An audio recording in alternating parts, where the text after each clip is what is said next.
Hi, everyone. Welcome to this edition of the broadcast, where we give you bite-sized bits of best practices to help you be a better leader and a more effective communicator. I'm your host, Gerard Braud, and thank you all for following along and subscribing. This is now the fourth week of the new year. And this year, we are trying to help you not make New Year's resolutions, but achieve consistency and continuity in what you do in order to protect your revenue, protect the reputation, and protect the brand of the organization where you work. And we are looking this year at the 5 steps to effective crisis communications, tools and techniques that you can use not just this year, but every year.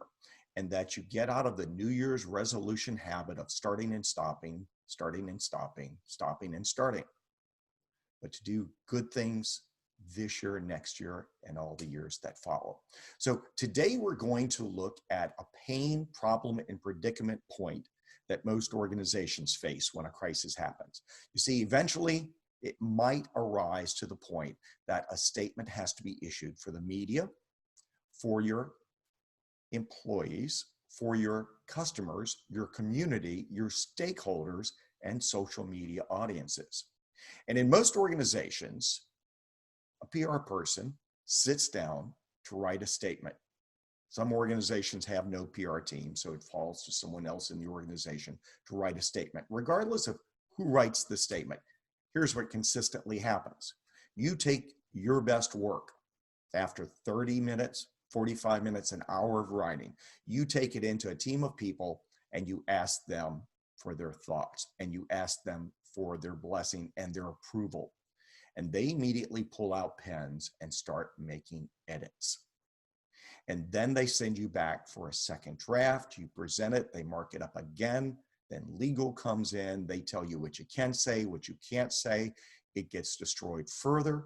And my experience has been that it takes most organizations 3.5 hours before they can issue a statement after a crisis has gone public.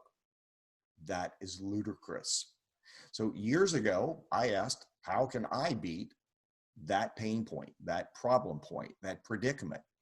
And the solution was to write pre-written news releases. So when I work with companies and I help them write their crisis communications plan, the crisis communications plan is always bundled with a library of at least 100 pre-written news releases. These are documents that cover facts, that deflect speculation, and that can usually be edited in 10 minutes.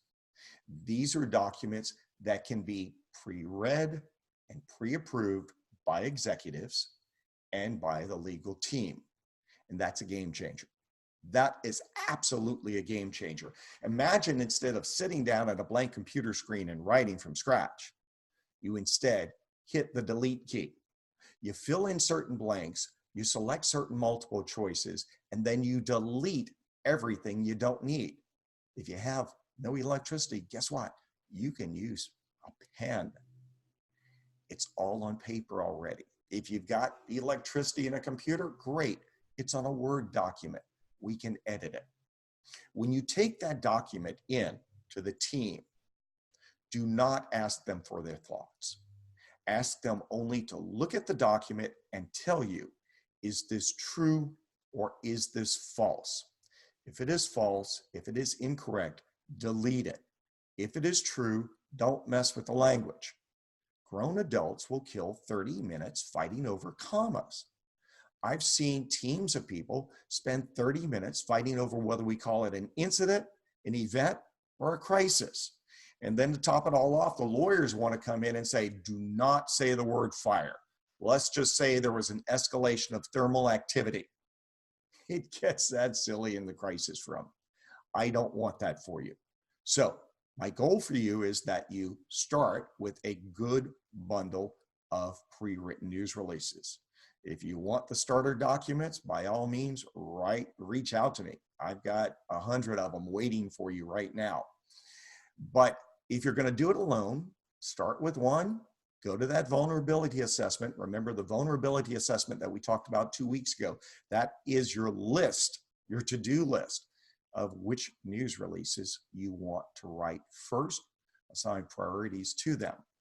And then, as we talked about when we discussed vulnerability assessments, as new vulnerabilities are discovered in your monthly or quarterly vulnerability assessments, add new news releases to that library of pre-written news releases. This takes a lot of time. It takes a lot of patience. It can be very frustrating.